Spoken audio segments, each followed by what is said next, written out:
Yesus sahabat sejati yang memberikan sentosa. Tiap boleh ku bawa dalam doa padanya. Selamat pagi Bapak Ibu sekalian, puji Tuhan kita kembali memasuki minggu yang baru di bulan yang baru ini. Biarlah kita semua datang ke hadirat Tuhan dengan hati yang mengucap syukur. Saya mengundang Bapak Ibu sekalian untuk bisa bangkit berdiri, untuk mempersiapkan hati kita memasuki rumah Tuhan. Marilah kita berdoa dalam hati kita masing-masing.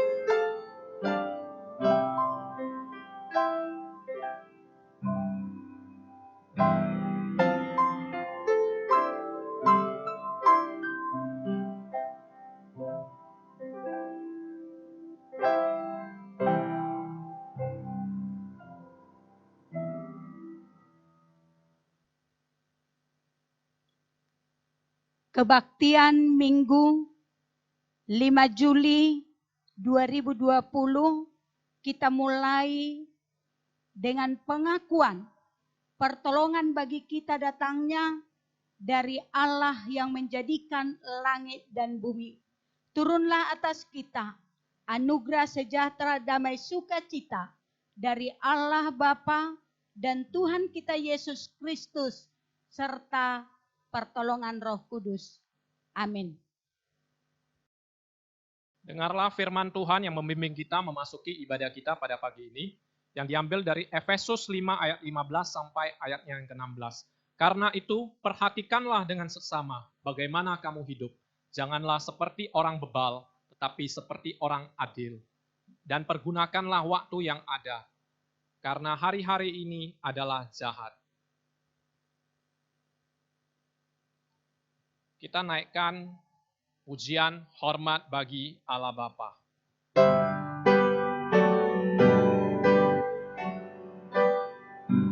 Hormat bagi Allah Bapa, hormat bagi anaknya, hormat bagi Roh Kudus, ketiganya yang esa. Haleluya, haleluya, ketiganya yang esa. Hormat bagi Raja Surga,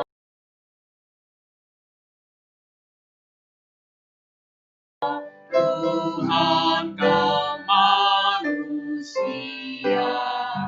Hormat bagi Raja Gereja di seluruh dunia. Haleluya, haleluya, di seluruh dunia. Haleluya, persembahan bala kerajaanmu diletakkan siang malam di hadapan tangannya. Haleluya, haleluya, di hadapan tangannya.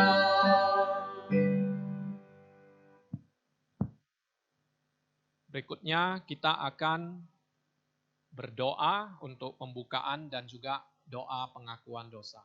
Marilah kita tundukkan kepala, kita berdoa.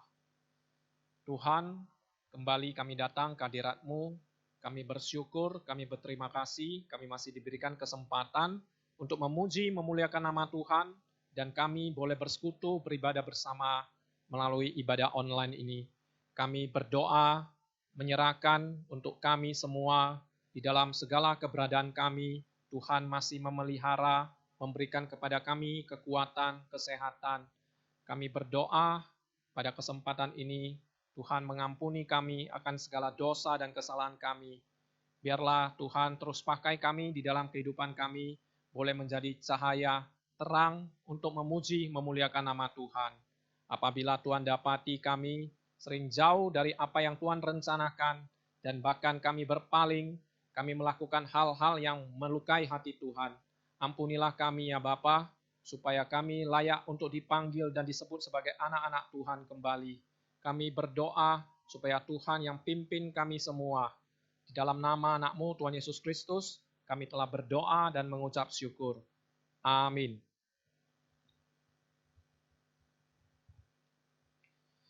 Berikutnya kita akan melakukan pembacaan bersama dari Mazmur. Kita akan membaca secara bertanggapan yang diambil dari Mazmur 102 ayat pertama sampai ayat ke-29 dan kita akan membacanya secara bertanggapan. Saya akan memulai daripada ayatnya yang pertama, diikuti oleh Bapak Ibu sekalian yang di rumah. Doa minta tolong dan doa untuk Sion. Doa seorang sengsara pada waktu ia lemah lesu dan mencurahkan pengaduhannya ke hadapan Tuhan. Tuhan, dengarkanlah doaku, dan biarlah teriakku minta tolong sampai kepadamu. Janganlah sembunyikan wajahmu terhadap aku, pada hari aku tersesak. Sendengkanlah telingamu kepadaku, pada hari aku berseru. Segeralah menjawab aku. Sebab hari-hariku habis seperti asap, tulang-tulangku membara seperti perapian. Hatiku terpukul dan layu seperti rumput, sehingga aku lupa makan rotiku. Oleh sebab keluhanku yang nyaring, aku tinggal tulang belulang. Aku sudah menyerupai burung undan di padang gurun, sudah menjadi seperti burung pongok pada reruntuhan. Aku tak bisa tidur dan sudah menjadi seperti burung terpencil di atas soto. Sepanjang hari aku dicela oleh musuh-musuhku. Orang-orang yang mempermainkan aku menyumpah dengan menyebut namaku. Sebab aku makan abu seperti roti dan mencampur minumanku dengan tangisan. Oleh karena marahmu dan gerammu, sebab engkau telah mengangkat aku dan melemparkan aku. Hari-hariku seperti bayang-bayang memanjang, dan aku sendiri layu seperti rumput. Tetapi engkau ya Tuhan, bersemayam untuk selama-lamanya, dan namamu tetap turun-temurun. Engkau sendiri akan bangun, akan menyayangi Sion, sebab sudah waktunya untuk mengasihaninya. Sudah tiba saatnya. Sebab hamba-hambamu sayang kepada batu-batunya, dan merasa kasihan akan debunya. Maka bangsa-bangsa menjadi takut akan nama Tuhan, dan semua raja bumi akan kemuliaan-Mu. Bila Tuhan sudah membangun Sion, sudah menampakkan diri dalam kemuliaannya. Sudah berpaling mendengarkan doa orang-orang yang tulus, dan tidak memandang hina doa mereka. Biarlah hal ini dituliskan bagi angkatan yang kemudian, dan bangsa yang diciptakan nanti akan memuji-muji Tuhan. Sebab Ia telah memandang dari ketinggiannya yang kudus. Tuhan memandang dari sorga ke bumi. Untuk mendengar keluhan orang tahanan, untuk membebaskan orang-orang yang ditentukan mati dibunuh. Supaya nama Tuhan diceritakan di Sion, dan Dia dipuji-puji di Yerusalem. Apabila berkumpul bersama-sama bangsa-bangsa dan kerajaan-kerajaan untuk beribadah kepada Tuhan. Ia telah mematahkan kekuatanku di jalan dan memperpendek umurku. Aku berkata, ya Allahku, Janganlah mengambil aku pada pertengahan umurku. Tahun-tahunmu tetap turun-temurun. Dahulu sudah kau letakkan dasar bumi, dan langit adalah buatan tanganmu. Semuanya itu akan binasa, tetapi engkau tetap ada. Dan semuanya itu akan menjadi usang seperti pakaian. Seperti jubah, engkau akan mengubah mereka, dan mereka berubah. Tetapi engkau tetap sama, dan tahun-tahunmu tidak berkesudahan. Anak hamba-hambamu akan diam dengan tentram, dan anak cucu mereka akan tetap ada di hadapanmu. Demikianlah kita membaca bersama dari kitab Mazmur. Kita akan mengucapkan pengakuan iman rasuli. Saya undang Bapak Ibu semua bisa bangkit berdiri. Biarlah kita mengucapkan pengakuan iman kita seperti di semua tempat di berbagai abad. Pengakuan iman rasuli. Aku percaya kepada Allah, Bapa yang Maha Kuasa, Khalik langit dan bumi, dan kepada Yesus Kristus, anaknya yang tunggal Tuhan kita, yang dikandung dari Roh Kudus, lahir dari anak darah Maria, yang menderita sengsara di bawah pemerintahan Pontius Pilatus, disalibkan, mati dan dikuburkan, turun ke dalam kerajaan maut, pada hari yang ketiga, bangkit pula dari antara orang mati, naik ke sorga, duduk di sebelah kanan Allah, Bapa yang Maha Kuasa, dan dari sana ia akan datang untuk menghakimi orang yang hidup dan yang mati. Aku percaya kepada Roh Kudus, gereja yang kudus dan am, persekutuan orang kudus, pengampunan dosa, kebangkitan tubuh, dan hidup yang kekal. Amin. Bapak Ibu sekalian, dipersilakan duduk kembali. Marilah kita memuji Tuhan, kita naikkan pujian, ingat akan nama Yesus.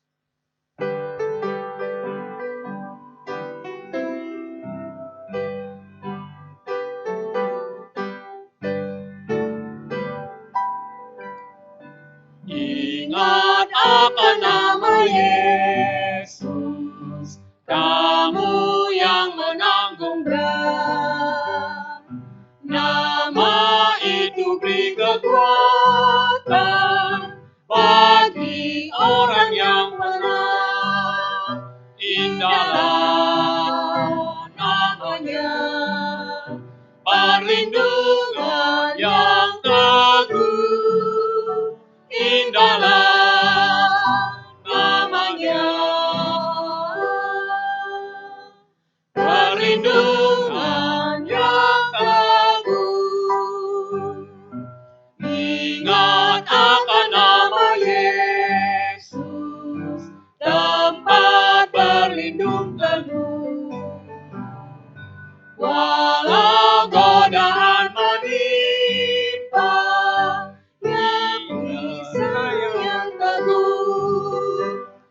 indahlah namanya, perlindungan yang teguh.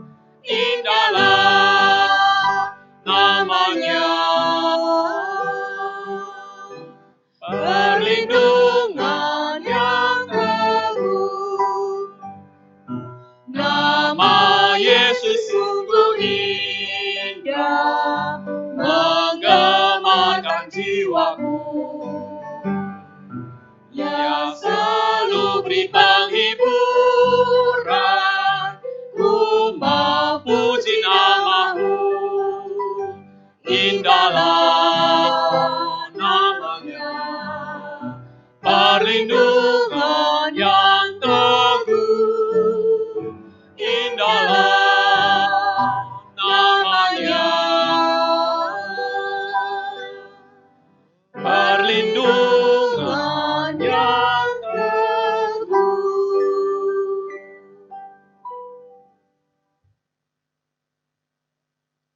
Berikutnya kita akan memberikan persembahan kita. Marilah kita membawa yang terbaik bagi Tuhan. Marilah kita mempersiapkan persembahan kita.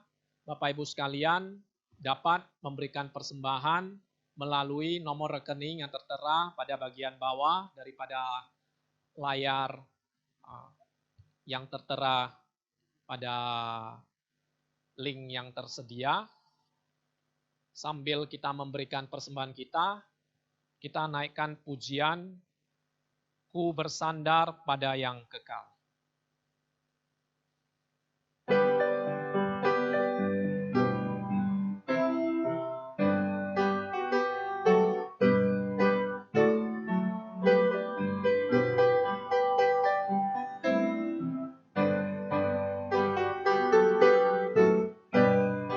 Alangkah girang dan bahagia, ku bersandar pada yang kekal. Karunia besar diberi olehnya, sandar pada lengan yang kekal. Sandar, sandar, sandarku tentu kuat teguh. Sandar, sandar, ku bersandar pada yang kekal. Jalan musafir indah dan damai, ku bersandar pada yang kekal. Jalanku cerah, hilang yang getir, sandar pada lengan yang kekal. Sandar, sandar, sandarku tentu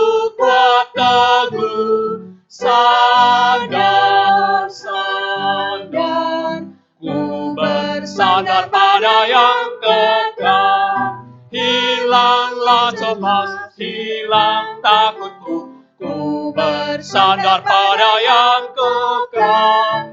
Hatiku aman, Tuhan panduku, sandar pada lengan yang kekal. Sandar, sandar, sandarku tentu kuat teguh. Sandar, sandar, ku bersandar pada yang kekal. Ku bersandar pada yang kekal.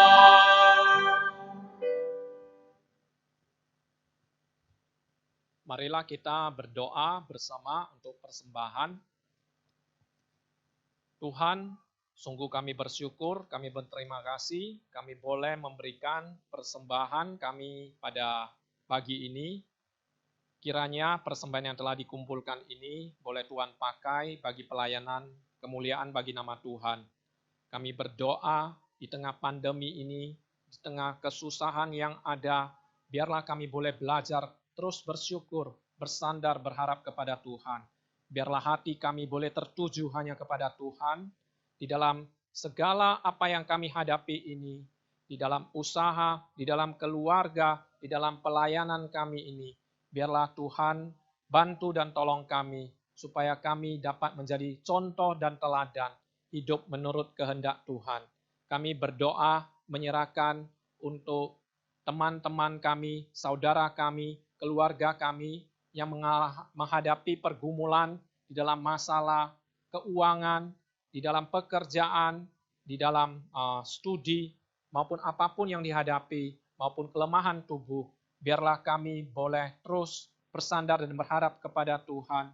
Biarlah kami boleh mencari pertolongan daripada Tuhan, dan kami boleh diberikan sukacita yang damai daripada Tuhan. Kami menyerahkan untuk sekolah di tempat ini, kiranya Tuhan juga bantu dan tolong untuk setiap guru-guru, staf, karyawan, maupun hamba Tuhan. Biarlah kami boleh bersehati, kami boleh memohon kiranya Tuhan terus memberikan belas kasihan bagi kami di dalam apa yang akan kami ajarkan dan apa yang akan kami berikan kepada anak-anak juga melalui pembelajaran online. Kiranya Tuhan bantu dan tolong. Biarlah apa yang menjadi visi dan misi kami ini dapat berjalan dengan baik dan dapat sesuai dengan kehendak Tuhan. Kami berdoa menyerahkan untuk bangsa dan negara kami.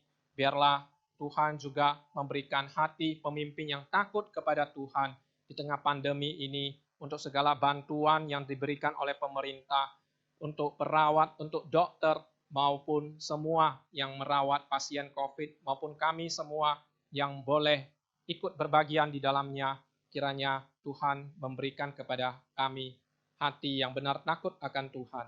Kami berdoa menyerahkan untuk segala yang boleh kami nikmati di dalam kehidupan kami. Kami boleh bersyukur, kami berterima kasih. Kami tahu bahwa semua anugerah berkat daripada Tuhan. Biarlah semua ini boleh dipakai untuk kemuliaan bagi nama Tuhan saja. Kami berdoa hanya di dalam nama anak-Mu Tuhan Yesus Kristus, Juru Selamat kami yang hidup. Amin. Bapak Ibu sekalian, dipersilakan duduk kembali. Kita akan menyanyikan pujian sebelum kita menyambut firman Tuhan. Biarlah kita menyanyikan pujian ini dengan hati yang penuh keyakinan bahwa Yesus adalah sahabat sejati di dalam kehidupan kita. Kita naikkan pujian ini sambil menyambut firman Tuhan yang akan disampaikan oleh Bapak Pendeta Karyanto Gunawan.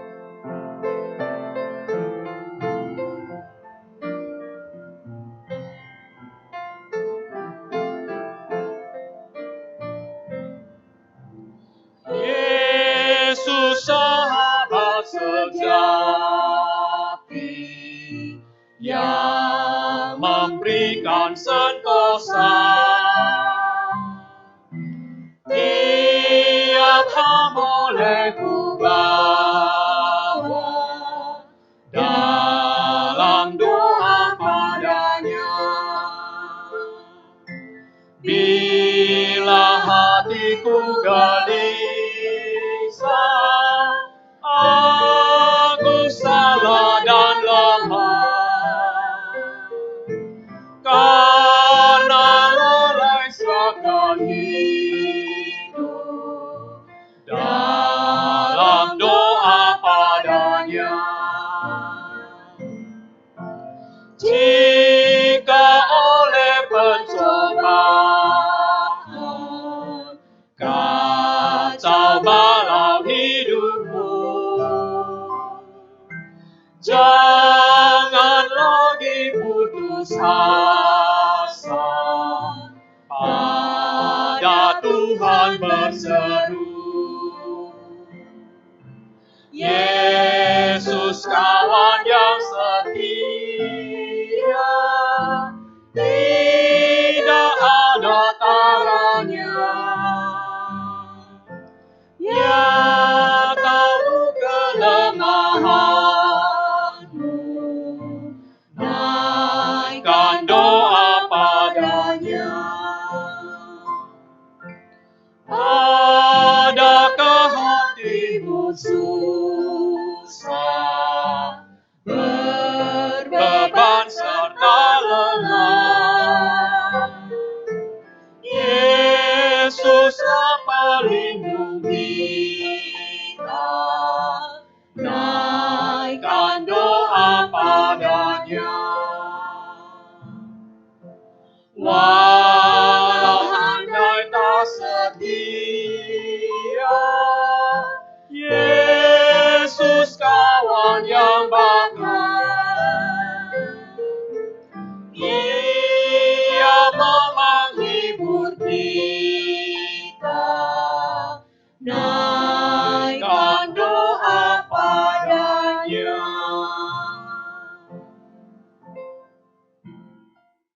Selamat hari Minggu, jemaat yang dikasihi Tuhan. Selamat kita beribadah kembali bersama dengan keluarga atau handai taulan kita dari rumah kita masing-masing atau di tempat di mana saudara-saudara berada sekarang ini. Kita terus berdoa agar dalam segala situasi damai sejahtera Kristus boleh terus memelihara hati dan pikiran kita. Saudara-saudara sekalian, kita tahu bersama virus corona telah menyebar ke tidak kurang dari 213 negara dan teritorial. Saya yakin tidak banyak orang yang pernah berpikir akan terjadi hal yang seperti ini. semua bidang kehidupan, semua profesi merasakan dampaknya. Dokter, para medis bersama keluarga mereka mengalami kecemasan yang tidak kecil karena mereka adalah orang-orang yang berada di garda depan menghadapi virus corona ini. Para arsitek, para pengusaha, para petani, ibu rumah tangga, semua mengalami dampak dari COVID-19 ini. Saudara-saudara mungkin sudah menjadi Kristen 5 tahun, 10 tahun, 15 tahun, bahkan lebih. Dan selama ini kita melewati kehidupan Kristen kita dengan situasi kondisi yang saya ingin katakan dalam keadaan yang tenang, yang aman. Nah, beberapa bulan ini kita mengalami goncangan. Banyak pertanyaan yang muncul. Apakah virus ini berasal dari Allah atau dari iblis? Kalau Allah Maha Kasih, mengapa Allah tidak intervensi menghentikan penyebaran virus ini? Atau mungkin Allah Maha Kasih, tetapi Allah tidak Maha Kuasa sehingga Allah tidak berdaya untuk menghentikan virus ini. Kita tidak membicarakan masalah ini, tetapi saya ingin mengajak kita semua di dalam situasi yang tidak menentu dan penuh tantangan ini. Inilah kesempatan bagi saudara dan saya untuk mengekspresikan panggilan iman, pengharapan, dan kasih Kristen, mengasihi Allah dan sesama kita. Pada hari ini, tema kita hidup bijaksana sebagai umat Allah. Jikalau Tuhan masih mengizinkan kita hidup sampai hari ini, biarlah kita mengerti apa yang Tuhan inginkan kita lakukan di dalam hidup kita selama kita masih hidup di dunia ini. Pembacaan Alkitab dari Efesus pasal 5 ayat 15-17. Kitab Efesus banyak sekali berisi nasihat-nasihat yang praktis bagi saudara dan saya sebagai umat Tuhan. Sebelum kita sama-sama membaca kitab suci dan merenungkannya, mari kita sekali lagi berdoa.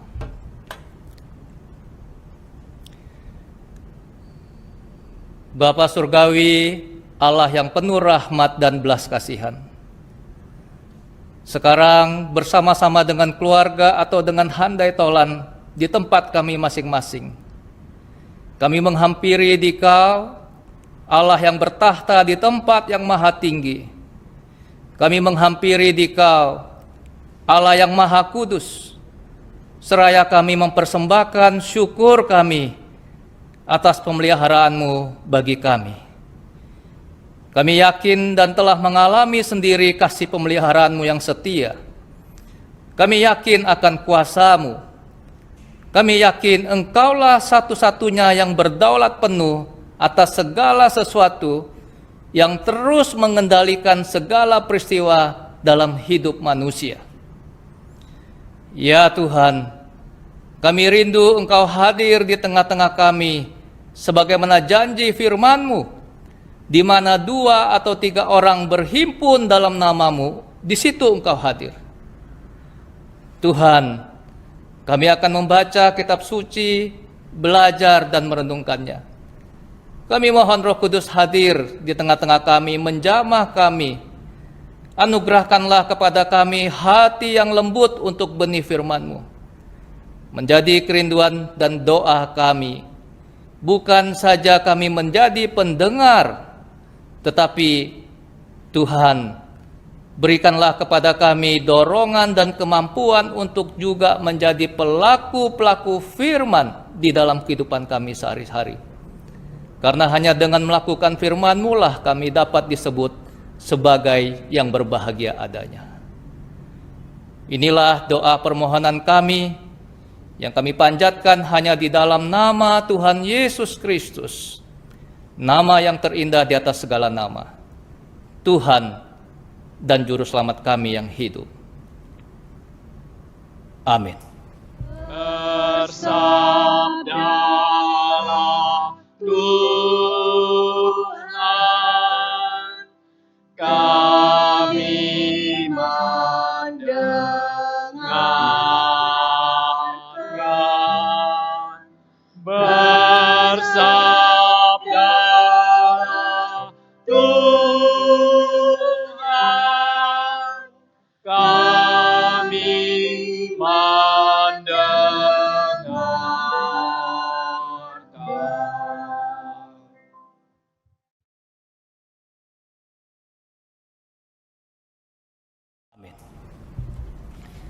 Saudara-saudara sekalian, Efesus pasal 5 ayat 15 sampai 17, karena hanya ada 3 ayat, saya akan membacakan satu persatu dan sambil saya akan memberikan penjelasan di bagian-bagian yang saya rasa perlu penjelasan.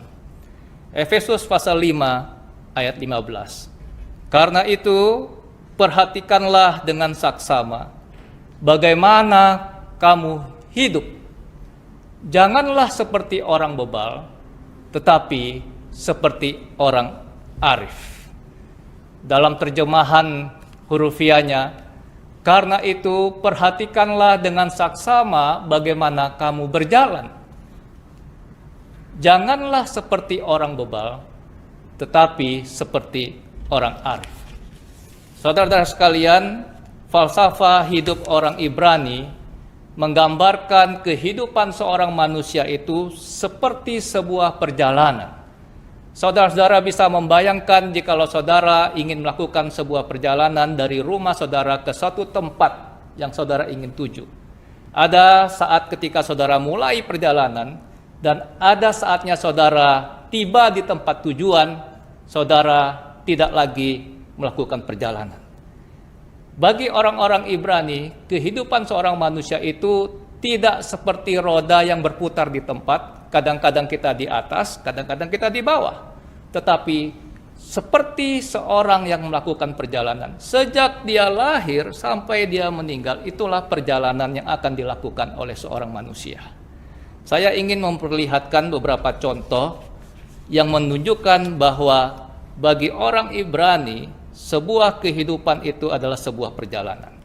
Di dalam Kejadian pasal 5 ayat 22, di dalam terjemahan baru Lembaga Alkitab Indonesia dikatakan, dan Henokh hidup bergaul dengan Allah. Tetapi di dalam terjemahan bahasa Inggris dikatakan, Henokh berjalan dengan Allah. Satu lagi Bapak Ibu Saudara sekalian, di dalam Mazmur 119 ayat 105. Dikatakan di situ, firman-Mu itu pelita bagi kakiku dan terang bagi jalanku. Saudara-saudara bisa perhatikan ada kata kakiku, ada kata jalanku yang menunjukkan sebuah perjalanan. Jadi firman Tuhan itu adalah pelita bagi kehidupan kita. Firman Tuhan itu adalah terang bagi kehidupan kita. Di dalam Efesus pasal 5 ayat 16 dikatakan begini, dan pergunakanlah waktu yang ada karena hari-hari ini adalah jahat. Terjemahan hurufiahnya, dan tebuslah kairos yang ada karena hari-hari ini adalah jahat. Saudara-saudara mungkin pernah mendengar dalam sebuah khotbah atau dalam sebuah pemahaman Alkitab bahwa di dalam bahasa Yunani kata waktu itu ada 2. Yang pertama adalah kronos. Dari kata kronos inilah muncul istilah kronologi. Dan yang kedua adalah kata kairos. Nah, saya ingin menggunakan sedikit waktu untuk menjelaskan perbedaan keduanya. Kalau saya ingin pergi memeriksakan gigi saya ke dokter gigi, saya tiba jam sekian di tempat praktek dokter gigi, lalu saya tunggu di ruang tunggu dokter. Jam sekian saya dipanggil masuk ke ruang praktek dan dokter gigi mulai menangani masalah gigi saya. Inilah kronologinya. Ya, jam sekian tiba di dokter gigi, jam sekian saya mulai diperiksa. Di tengah-tengah kronologi itu terdapat kairos, terdapat kesempatan. Selama saya di ruang tunggu, menunggu kapan saya dipanggil oleh dokter gigi, saya sebenarnya mempunyai kairos untuk menulis sesuatu. Saya mempunyai kairos untuk membaca sesuatu. Saya mempunyai kairos untuk berbicara dengan orang lain yang juga sedang menunggu giliran mereka untuk diperiksa. Jadi kairos itu lebih kepada kesempatan yang kita miliki. Saudara-saudara sekalian, di dalam mitologi Yunani dikenal ada dewa kairos atau dewa kesempatan. Dewa ini adalah dewa yang paling sibuk dan selalu berlari kencang. Dikatakan kakinya itu bersayap, badan dan kepalanya itu licin, tetapi di bagian depan dari kepalanya itu ada sedikit rambut yang tersisa, ada sedikit jambul. Ini seakan-akan ingin memberitahukan kepada saudara dan saya bahwa jikalau dewa ini sudah lewat, kita tidak mungkin lagi bisa menangkap dia. Oleh karena kepala dan tubuhnya itu licin, kita hanya bisa menangkap dewa ini jikalau dia belum lewat, yaitu dengan cara menangkap jambul, ya, rambut yang ada di bagian depan kepalanya. Itulah sebabnya Paulus berkata, dan tebuslah kairos yang ada, karena hari-hari ini adalah jahat. Efesus pasal 5 ayat 17. Sebab itu janganlah kamu bodoh, tetapi usahakanlah supaya kamu mengerti kehendak Tuhan. Sampai di sini saya ingin mempertanyakan satu hal kepada kita semua. Apa kata kitab suci tentang hidup manusia? Jikalau kita membaca dari kitab Kejadian sampai kitab Wahyu, kita bisa menyimpulkan beberapa hal tentang hidup manusia. Yang pertama, bahwa hidup manusia itu sementara. Saudara dan saya hidup di dunia ini hanya sementara. Kita tidak hidup di dunia ini untuk selama-lamanya. Seperti seorang musafir, dia melakukan perjalanan untuk ke suatu tempat. Dia hanya singgah sementara di satu tempat untuk beristirahat. Dia akan membangun tendanya dan esok pagi dia akan membereskan tendanya lagi untuk melakukan perjalanan lagi. Hidup saudara dan saya di dunia ini hanya sementara. Tetapi bukan cuma sementara. Yang sementara itu pun singkat adanya. Alkitab mengajarkan saudara dan saya bahwa hidup manusia di dunia ini singkat. Dikatakan hidup manusia itu seperti bunga, jikalau angin bertiup dan bunga itu lepas dari tangkainya, dia akan pergi sesuai dengan tempat hembusan angin dan tempat asalnya tidak mengingatnya lagi. Segera dilupakan. Alkitab mengatakan hidup manusia itu seperti rumput. Jikalau dia sudah tercabut dari akarnya, dia akan kering, layu, dan kemudian dia akan dibakar. Di dalam Yakobus pasal 4 dikatakan hidup manusia itu singkat seperti uap. Ibu-ibu yang sering di dapur tentu mengerti apa yang dikatakan oleh kitab Yakobus. Jikalau kita memasak air di sebuah panci, ketika air itu mendekati titik didihnya, maka kita akan bisa melihat uap di atas panci itu. Tetapi naik sedikit dari atas panci itu, kita tidak melihat lagi uap itu. Jadi hidup manusia itu sangat singkat sekali. Almarhum Billy Graham ketika dia masih hidup pernah ditanya oleh seseorang, apa yang paling mengejutkan tentang hidup manusia? Di dalam pengalaman kehidupan saya, di dalam pengalaman penggembalaan saya menyaksikan, saya mendapatkan satu kesimpulan bahwa banyak orang, sahabat kita, saudara-saudara kita, terkejut ketika dokter memvonis dia mengidap kanker. Tetapi Billy Graham ketika ditanya apa yang paling mengejutkan tentang hidup manusia, dia memberikan jawab, yang paling mengejutkan tentang hidup ini adalah betapa singkatnya hidup manusia. Apakah saudara tahu berapa usia Billy Graham? 100 tahun kurang 9 bulan. Orang yang dianugerahkan Tuhan kehidupan yang panjang itu bisa menyimpulkan bahwa hidup manusia itu singkat adanya. Yang kedua, hidup manusia bukan cuma sementara dan singkat. Yang kedua, hidup manusia itu cuma satu kali. Bukan cuma singkat dan sementara, tetapi kita menjalani hidup di dunia ini hanya satu kali. Tidak bisa diulang. Alkitab tidak mengajarkan tentang reinkarnasi. Di dalam Ibrani pasal 9 ayat 27 dikatakan manusia akan mati hanya satu kali. Dan setelah itu akan diadili. Yang ketiga, apa kata kitab suci tentang hidup manusia? Hidup yang sementara ini tetapi mempunyai konsekuensi dengan kekekalan. Apa maksudnya? Maksudnya adalah bagaimana kita hidup di dunia yang sementara ini. Itu berakibat pada bagaimana kita kelak dalam kekekalan kita. Apa yang kita lakukan sementara kita hidup di dunia yang sementara ini, itu menentukan bagaimana kekekalan kita. ketika kita meninggalkan dunia ini. Karena itulah saudara-saudara kalian, Paulus berkata, perhatikanlah dengan saksama bagaimana kamu hidup. Jangan seperti orang bebal, tetapi orang arif.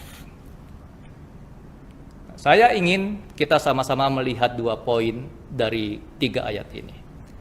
Apa karakteristik orang yang hidup berhati-hati? Apa karakteristik orang yang hidup saksama? Apa karakteristik orang yang hidupnya bijaksana? Yang pertama, di dalam ayat 16 dikatakan mereka adalah orang yang menggunakan kesempatan dengan baik. Mereka adalah orang yang menebus waktu mereka. Apa modal dasar yang Tuhan anugerahkan bagi setiap manusia yang Tuhan izinkan lahir di muka bumi ini? Apakah materi, uang? Apakah bakat, talenta? Bukan. Modal dasar yang Tuhan berikan kepada semua orang yang Tuhan izinkan lahir di muka bumi ini adalah waktu. Kita mengenal istilah sampai hembusan nafas terakhir. Artinya apa? Selagi orang masih memiliki nafas, dia masih punya kesempatan, dia masih punya waktu. Ketika orang tidak lagi mempunyai nafas, maka habislah kesempatan yang dia miliki. Jadi, modal dasar yang Tuhan berikan kepada saudara dan saya, ketika Tuhan izinkan kita lahir ke muka bumi ini adalah waktu. Kepada Presiden Donald Trump di Amerika, Tuhan memberikan waktu 1 hari 24 jam. Kepada abang ojol yang ada di sekitar kita, yang jasanya sering kita gunakan, Tuhan berikan waktu kepada mereka 1 hari 24 jam. Kepada para pengacara terkenal, kepada para dokter yang sangat sibuk, yang pasiennya banyak sekali, Tuhan memberikan waktu 1 hari 24 jam sepanjang hidup yang Tuhan anugerahkan kepada kita. Tidak ada yang lebih, tidak ada yang kurang. Tetapi yang membedakan kita adalah tidak semua orang menggunakan waktu, menggunakan kesempatan dengan sama baiknya. Paulus berkata, tebuslah kesempatan. Ini sebuah istilah dalam dunia perdagangan, artinya kita membayar sesuatu untuk mendapatkan kesempatan itu. Dengan kesempatan yang kita miliki, kita melakukan hal-hal yang bersangkut paut dengan kekekalan kita. Saudara-saudara sekalian, pandangan Alkitab mengatakan pada kita, pekerjaan seorang tukang sapu jalanan tidak lebih hina dari seorang direktur perusahaan besar. Jikalau mereka mengerjakan itu untuk kemuliaan nama Tuhan dan menjadi berkat bagi banyak orang. Seorang pendeta tidak lebih mulia dari seorang petani. Jikalau tujuan, motivasi, dan cara kita menjalankan profesi kita masing-masing untuk kemuliaan nama Tuhan dan menjadi berkat bagi sesama orang. Tetapi kita harus memahami di sini, ada pekerjaan yang hanya bisa dikerjakan oleh orang-orang tertentu dengan kualifikasi tertentu. Ada pekerjaan-pekerjaan yang semua orang bisa melakukannya. Dan disinilah saudara-saudara kita perlu memikirkan apa yang dikatakan oleh Paulus, tebus waktu, tebus kesempatan. Ada orang-orang yang mengerjakan semua hal di dalam kehidupan mereka, oleh karena mereka enggan untuk berbagi kehidupan, menggaji orang lain untuk mengerjakan hal-hal yang bisa dikerjakan oleh orang lain, supaya dia yang mempunyai kualifikasi tertentu untuk mengerjakan sesuatu yang tidak bisa dikerjakan oleh orang lain, dia bisa meninggalkan pekerjaannya yang bisa digantikan oleh orang lain, dia melakukan sesuatu yang tidak bisa dilakukan oleh orang lain untuk kemuliaan nama Tuhan dan menjadi berkat bagi sesama. Itulah prinsip yang dikatakan oleh Paulus. Tebus waktumu, tebus kesempatan itu. Kita beli waktu itu untuk kita melakukan sesuatu bagi kemuliaan nama Tuhan. Apa sih yang dipikirkan dan dikejar oleh manusia sepanjang hidupnya? Kalau saya perhatikan dari manusia itu lahir sampai dia meninggal, bertahun-tahun saya mengamati kehidupan manusia. Saya meringkas dalam 7C. C yang pertama itu college, yaitu pendidikan. Banyak orang tua mempersiapkan sedemikian rupa anaknya agar anaknya bisa menikmati, mengenyam pendidikan dari lembaga pendidikan yang terkenal. Karena mereka berpikir jikalau anaknya memegang ijazah dari universitas yang terkenal, dari lembaga pendidikan yang ternama, maka itu akan memudahkan karir dari anaknya. Yang kedua, karir, pekerjaan. Kalau dia mempunyai karir yang bagus, maka dia akan mempunyai uang, card. Kita hidup di zaman kita tidak lagi membawa uang cash, tapi kita cukup membawa beberapa kartu ya untuk melakukan transaksi apapun. Jadi sepanjang hidup manusia sejak lahir sampai dia meninggal, kalau saya perhatikan tidak jauh bergeser dari 7C ini. Masalah pendidikan, masalah pekerjaan, masalah uang materi, ingin punya mobil, ingin punya rumah, ingin punya pasangan hidup, setelah punya pasangan hidup ingin punya anak-anak. Pertanyaan saya adalah, apakah setelah kita memiliki 7C ini, otomatis kita akan menjadi seorang yang berbahagia? Belum tentu. Apakah salah jikalau kita mengejar 7C ini? Tidak salah. Tapi apakah ketika kita menghabiskan seluruh daya juang kita, seluruh energi kita, seluruh kesempatan waktu yang kita miliki itu untuk 7C ini, kita mengkaitkan semua itu untuk kemuliaan nama Tuhan, untuk menjadi berkat bagi orang lain, mempersiapkan kekekalan kita. Saya ingin sekolah yang bagus agar saya boleh mempunyai karir yang bagus. Dengan karir yang bagus saya boleh mendapatkan peluang yang besar untuk menjadi berkat bagi orang lain. Itu yang Alkitab inginkan. Saudara-saudara sekalian, jikalau anak-anak kita tidak dibentuk oleh pandangan Kristiani yang sehat, pemikirannya tidak diubah oleh apa yang diajarkan oleh Alkitab, maka anak kita saya jamin, saya yakin sekali akan mengulang apa yang kita lakukan. Hidupnya dia akan investasikan untuk 7C ini. Mati-matian dia akan mengejar 7C ini. Cucu kita, jikalau dia tidak diperbaharui oleh Roh Kudus, mengerti apa yang Tuhan inginkan di dalam kehidupannya, dia akan mengulang hal yang sama. Apa yang kita lakukan, apa yang kita kejar sepanjang hidup kita sebagai orang tua, juga akan dilakukan oleh anak kita. Dan juga akan dilakukan oleh anak cucu kita. Biarlah pada hari ini kita boleh diingatkan bahwa hidup kita yang sementara ini, kita dipanggil untuk melakukan hal-hal yang berkaitan dengan kekekalan kita. Tebus waktu, gunakan kesempatan untuk mengerjakan hal-hal yang memuliakan nama Tuhan, menjadi berkat bagi sesama kita. Yang kedua, apa karakteristik orang yang hidup berhati-hati, yang hidupnya saksama, yang hidupnya bijaksana? Ayat 17 berkata, mereka adalah orang yang mengerti kehendak Tuhan. Pertanyaannya adalah, apakah perlu tahu kehendak Tuhan? Saya ingin mengajak kita sama-sama melihat dua ayat. Di dalam Matius pasal 7 ayat 21 dikatakan, bukan setiap orang yang berseru kepadaku, Tuhan, Tuhan, akan masuk ke dalam kerajaan sorga, melainkan dia yang melakukan kehendak Bapakku yang di sorga. Saudara perhatikan bahwa orang-orang yang akan masuk kerajaan sorga adalah orang-orang yang melakukan kehendak Bapa di sorga. Bagaimana kita melakukan kehendak Bapa di sorga jikalau kita tidak tahu apa yang menjadi kehendak Bapa di sorga? Kita bisa belajar dari teladan Tuhan Yesus. Tuhan Yesus selama pelayanannya di muka bumi ini selalu mengkaitkan apa yang dia kerjakan dengan apa yang menjadi kehendak Bapanya.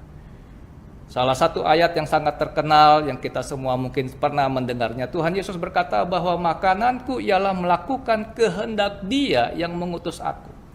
Di Taman Getsemani, Tuhan takluk kepada kehendak Bapaknya. Bukan kehendakku, tapi kehendakmu ya Bapa. Di dalam surat Kolose pasal 1 ayat 9, Paulus berkata begini, kami tiada berhenti-henti berdoa untuk kamu. Kami meminta supaya kamu menerima segala hikmat dan pengertian yang benar untuk mengetahui kehendak Tuhan dengan sempurna. Dari ayat ini jelas mengajarkan pada kita, jikalau kita berdoa untuk keluarga kita, jikalau kita berdoa untuk handai taulan kita, jikalau kita berdoa untuk teman-teman di gereja kita, agar mereka menerima segala hikmat dan pengertian yang benar untuk mengetahui kehendak Tuhan, itu adalah sebuah doa yang alkitabiah. Tetapi sayang jarang sekali kita berdoa untuk mengetahui kehendak Tuhan. John Calvin mengatakan, tidak ada yang lebih besar dari kehendak Allah selain diri Allah sendiri. Kita ingat kembali kepada zaman kerajaan, di mana titah seorang raja itu tidak dapat dipisahkan dari diri raja itu sendiri. Ketika kita membangkang, ketika kita melawan kehendak raja itu, maka itu sama artinya kita sedang melawan raja itu sendiri. Nah, pertanyaan lanjutan adalah, apakah untuk semua hal kita harus cari tahu kehendak Tuhannya? Dalam arti yang sempit, misalnya ya, kita ingin membeli makanan, kita sampai di sebuah kantin, kita melihat daftar menunya, lalu kita mengambil sikap berdoa, kita berdoa minta Tuhan pimpin menu apa yang harus saya pesan. Saya rasa dalam banyak hal kehidupan kita sehari-hari, bagi setiap anak Tuhan yang telah tumbuh dewasa dalam Tuhan, tidak seperti itu kita mencari kehendak Tuhan. Ada beberapa hal yang kita bisa pisahkan di sini. Yang pertama, hal-hal moral yang sudah jelas, boleh atau tidak boleh kita lakukan. Kita tidak perlu lagi mencari tahu apa kehendak Tuhannya. Kita tidak perlu lagi bergumul, kita tidak perlu lagi masuk ke kamar kita untuk mencari tahu apa kehendak Tuhan. Apakah saya boleh mengambil barang ini yang bukan milik saya, yang saya ketemukan di jalan? Apakah saya boleh mencuri uang dari perusahaan saya? Kita tidak perlu cari tahu lagi kehendak Tuhannya. Sudah jelas apa yang dikatakan oleh Alkitab. Jadi untuk hal-hal moral yang sudah jelas, boleh atau tidak boleh kita lakukan, yang Tuhan inginkan adalah kepatuhan kita. Lakukanlah. Itu yang menjadi kehendak Tuhan. Yang kedua, ada hal-hal rutin berkaitan dengan kewajiban dan tanggung jawab kita. Apakah saya harus masuk kantor? Di dalam situasi yang normal, tidak ada perkecualian, tidak ada hal-hal yang membuat saya harus bertanya-tanya apakah saya masuk ke kantor. Maka itulah kewajiban saya, itulah tanggung jawab saya untuk datang ke kantor, bekerja seperti biasanya sebagai seorang karyawan. Kita tidak perlu lagi menggumulkan apakah saya harus masuk kantor, apakah saya harus mengerjakan ini yang menjadi tanggung jawab saya. Tidak. Soal makan, ya. Kalau tekanan darah saudara saya 160, maka jelas sekali dari informasi dari dunia medis dan kesehatan, dari informasi dunia gizi, kita tahu bahwa kita harus diet garam. Kita tidak perlu lagi berdoa untuk cari tahu apa kehendak Tuhan, ya, dalam pengertian sempit. Ya. Kalau pagi-pagi saya bangun dari tidur, saya bersiap-siap untuk pergi ke kantor, saya buka lemari pakaian saya, ada sekian banyak pakaian di situ. Saya tidak perlu mencari kehendak Tuhan dalam arti yang sempit, saya berlutut di tepi ranjang saya di kamar, lalu saya berdoa, cari tahu Tuhan saya mau pakai baju yang mana. Tidak perlu. Karena Alkitab sudah mengajarkan pada kita soal sopan santun, soal janganlah engkau menjadi serupa dengan dunia ini. Ya. Jadi Alkitab sudah mengajarkan kepada kita, membimbing kita persoalan disiplin, kerajinan, jangan malas, ya. Persoalan pengendalian diri, persoalan sopan santun, bagaimana kita sebagai anak-anak Tuhan. Tapi memang ada hal-hal tertentu yang Alkitab tidak jelas. Ya. Nah, saya ingin memberikan kepada kita beberapa poin di sini, yang saya sebut sebagai prinsip 6, 8, 10, yang saya ambil dari 1 Korintus pasal 6, pasal 8, dan pasal 10. Dari semua yang halal, dari semua yang diizinkan Tuhan untuk kita lakukan, dari semua yang tidak melawan kehendak Tuhan, kita bisa bertanya 7 hal ini untuk mengetahui apakah saya perlu melakukannya atau tidak melakukannya. Yang pertama, apakah itu berguna? Bermain basket, berolahraga tentu saja berguna. Tetapi apakah perlu saya berada di lapangan basket setiap hari 8 jam? Padahal saya tidak pernah bercita-cita menjadi seorang atlet basket. Saya bercita-cita menjadi seorang ahli IT. Nah, kalau saya bercita-cita sebagai seorang ahli IT, apakah perlu saya berada di lapangan basket selama 8 jam per hari? Tidak perlu, tidak berguna. Kita hanya perlu beberapa jam saja, beberapa menit saja di lapangan basket. Ini sebagai contoh saja. Yang kedua, apakah saya tidak diperhamba? Tuhan menebus kita untuk menjadi seorang anak Tuhan yang bebas merdeka, bukan menjadi hamba. Seringkali saya berkata kepada anak-anak remaja, semua hal yang membuat engkau kecanduan, semua hal yang membuat engkau diperhamba, semua hal yang engkau lakukan secara sembunyi-sembunyi, semua hal yang membuat engkau gelisah, merasa bersalah, merasa berdosa, itu adalah sesuatu yang tidak baik untuk engkau lakukan. Yang ketiga, apakah memuliakan Allah? Katekismus singkat Westminster dalam pertanyaan yang pertama mengatakan, apakah tujuan yang tertinggi dari hidup manusia? Tujuan hidup yang tertinggi dari hidup manusia adalah memuliakan Allah. Paulus berkata, apabila engkau makan, apabila engkau minum, apabila engkau melakukan sesuatu yang lain, lakukanlah itu untuk kemuliaan Allah. Jadi di dalam hal-hal yang kita tidak tahu prinsip-prinsip Alkitabnya yang dengan jelas, kita bisa mempertanyakan di situ. Kalau saya melakukan ini, apakah itu memuliakan Allah? Yang keempat, apakah itu menjadi batu sandungan? Mungkin di dalam kelompok komunitas tertentu hal itu tidak menjadi masalah, tetapi ketika saya berada di komunitas yang lain, apa yang saya lakukan di tempat lain tidak menjadi masalah, tetapi di tempat yang ini menjadi masalah. Kita perlu bertanya, apakah jikalau saya melakukan itu akan menjadi batu sandungan bagi orang lain. Yang kelima, apakah membangun diri saya dan membangun orang-orang lain. Yang keenam, apakah untuk kepentingan orang banyak atau kepentingan diri saya sendiri. Ini yang seringkali membuat kegaduhan di dalam gereja, di dalam masyarakat. Nah, firman Tuhan mengajarkan pada kita untuk mengutamakan kepentingan orang banyak, orang lain. Yang ketujuh, apakah membawa orang lain pada Kristus? Jikalau saya melakukan hal ini, apakah membawa orang lain pada Kristus atau justru menjadi batu sandungan? 7 pertanyaan ini akan cukup menolong kita dalam hal-hal di mana kita tidak tahu secara spesifik apa kehendak Tuhannya. Dari semua yang Tuhan izinkan kita lakukan, dari semua yang tidak melawan hukum Tuhan, mari kita bertanya 7 hal ini. Sebagai penutup, saudara sekalian, saya ingin mengutip apa yang dikatakan oleh C.S. Lewis. Ada 2 macam orang, yaitu orang-orang yang berkata kepada Allah, jadilah kehendakmu. Dan orang-orang yang kepada mereka Allah berkata, baiklah kalau begitu, pilihlah sesuai dengan keinginanmu. Saudara-saudara termasuk yang mana? Apakah kita termasuk dari kelompok orang yang pertama, yang di dalam kehidupan kita, di dalam doa kita, kita selalu berkata, jadilah kehendakmu ya Tuhan di bumi seperti di surga. Seluruh kehidupan kita, kita ingin melakukan apa yang menjadi kehendak Tuhan. Atau kita adalah orang-orang kelompok yang kedua, yang Tuhan berkata kepada kita, baiklah, kalau begitu, itu pilihanmu, pilihlah sesuai dengan keinginanmu. Kiranya Tuhan menolong kita semua. Di tengah-tengah situasi yang penuh dengan tantangan ini, jikalau Tuhan masih mengizinkan saudara dan saya hidup di tengah-tengah dunia yang sementara ini, Tuhan ingin kita menjadi anak-anak Tuhan yang bijaksana, menggunakan kesempatan kita untuk melakukan apa yang menjadi kehendak Tuhan. Amin. Mari kita berdoa sekali lagi.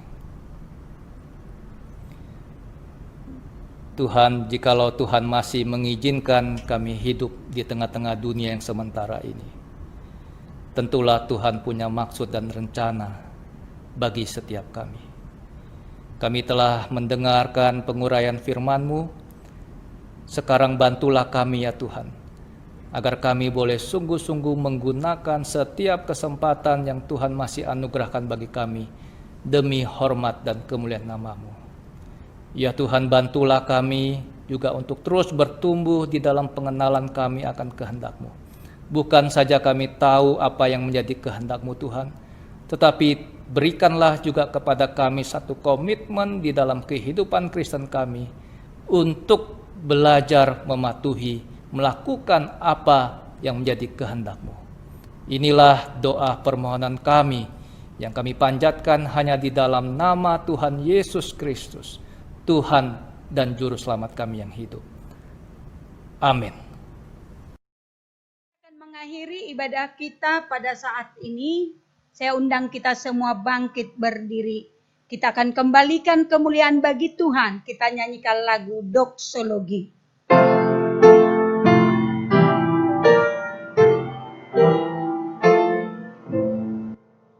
Puji Allah Bapa Putra, puji Allah Rohul Kudus, ketiganya yang esa, pohon sama sumber berkah.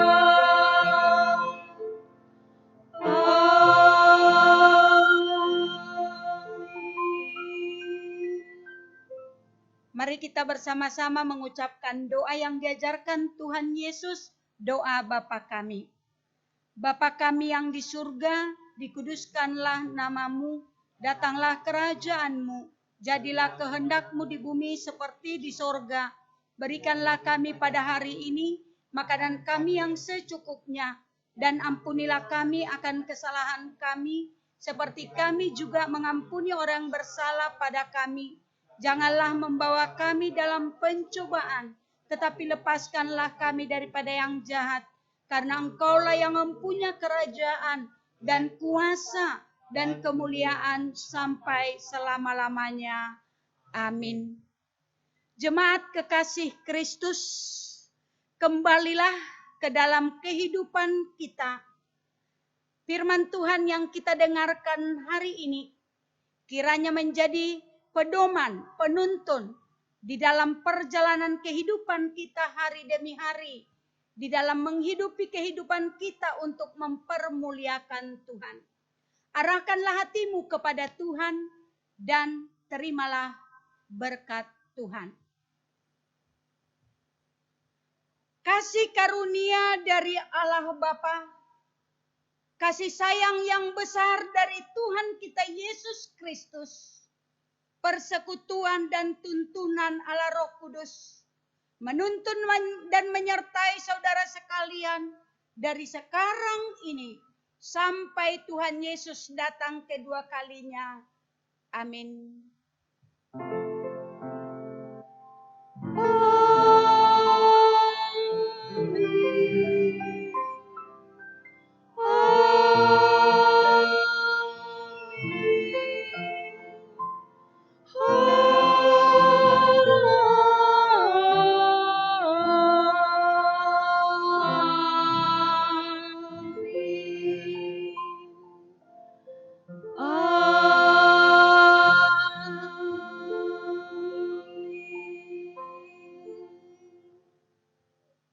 Dipersilahkan duduk, doa teduh, kebaktian selesai. Tuhan memberkati. Kami segenap pelayan kebaktian umum Minggu tanggal 5 Juli 2020 mengucapkan Selamat hari Minggu, Tuhan Yesus memberkati. Soli Deo, Gloria